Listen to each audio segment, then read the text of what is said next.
Shalom. Good morning to all. ప్రియులారా, పరమ తండ్రి మనల్ని అనుదినం కూడా ఆయన జీవాహారము చేత జీవజలము చేత మనల్ని బలపరుస్తూ వస్తుంటున్నాడు కదా.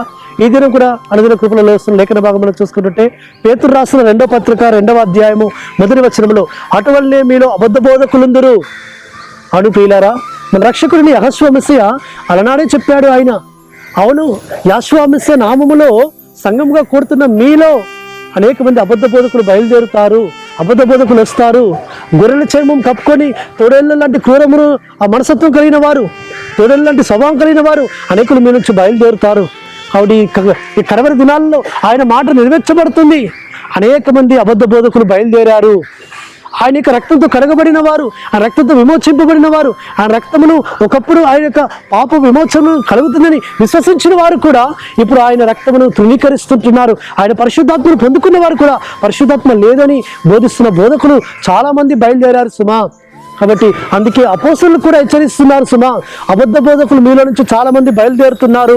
కాబట్టి వారు ఒకప్పుడు మనలో ఉన్నవారే, కానీ బయట వెడలిపోయి వారు ఏం చేస్తున్నారంటే యెహోషువ మెస్సియాను అంగీకరించకుండా, యెహోషువ మెస్సియా నామములో విశ్వాసం ఉంచకుండా, ఆయన బలియాగం నందు విశ్వాసం ఉంచకుండా, ఆయన యొక్క పునరుత్థానం ముందు విశ్వాసం ఉంచకుండా, ఆయన తిరిగి రాబోతున్నాడని విశ్వసించకుండా వారు ఏం చేస్తున్నారంటే వారు ఆ విశ్వాసం నుంచి తొలగిపోయి భ్రష్టత్వంలోకి వెళ్ళిపోయి అనేకుల్ని కూడా విశ్వాసం నుంచి తొలగించడానికి కొరకు ప్రయత్నాలు చేస్తున్నారు సుమా. అపవాది ఆ విధంగా వారిని వాడుకుంటుంది. కాబట్టి ఈ అంత్య దినాల్లో మనం వారిని కనిపెట్టాలి సుమా.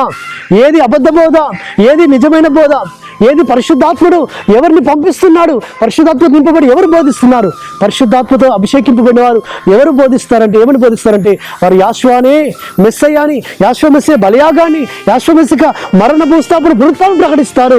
యెహోషువ మెస్సియాను విశ్వాసం ఉంచడం వల్ల మనకు నిత్యత్వం ఉందని వారు ప్రకటిస్తారు.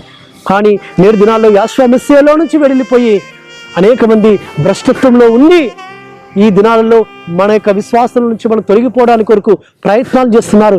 చక్కని మాటలు మాట్లాడతారు, ఇది నిజమా అని మాట్లాడతారు. కాబట్టి ఆ మాటల నుంచి మనము భ్రమలో నుంచి బయటకు రావాలి సుమా.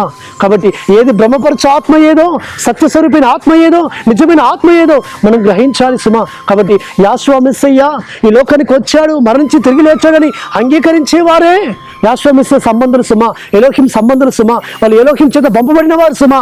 కాబట్టి ఎలోహిం చేత పంపబడిన వారి యందు మనం విశ్వాసం ఉంచాలి. అట్టి బోధకులు ఏందో ఆ బోధ ఏందో మనం లక్ష్యం ఉంచాలి. కాబట్టి అబద్ధ బోధకుల నుంచి మనం తప్పింపబడాలి, వారి కుట్ర నుంచి కుయుక్త నుంచి మనం తప్పింపబడాలి, తద్వారా సాతానిక కుట్ర నుంచి మనము తప్పింపబడాలి. పరమ తండ్రికి మనం సమీపం కావాలి, ఆ నిత్యత్వానికి మనం వారసులు అవుదాం. అటు విధంగా పరిశుద్ధాత్మతని మనల్ని నడిపించును గాక. ప్రార్థన చేసుకుందాం. పరలోకమందున మా తండ్రి సర్వోన్నతుడా, ఈ అంత్య దినాల్లో అబద్ధ బోధకులు ఉంటారని మీరు మాతో మాట్లాడినారు నాయన. వారి నుంచి మేము తప్పించుకొని నిజమైన బోధ ఏదో మేము గ్రహించి అందరూ నిలిచి ఉండి నీకు నిత్య రాజ్యం మీ వారసులకు సాయం చేయమని ప్రార్థిస్తూ యెహోషువ మెస్సియా నామమున స్తుతించి ప్రార్థించి వేడుకుంటున్నాము తండ్రి. ఆమేన్. సర్వోన్నతుడు సర్వాధికారి యెహోషువ మెస్సియా కృపా కనికరము మనకు తోడుగా ఉండి మనల్ని బలపరచును గాక.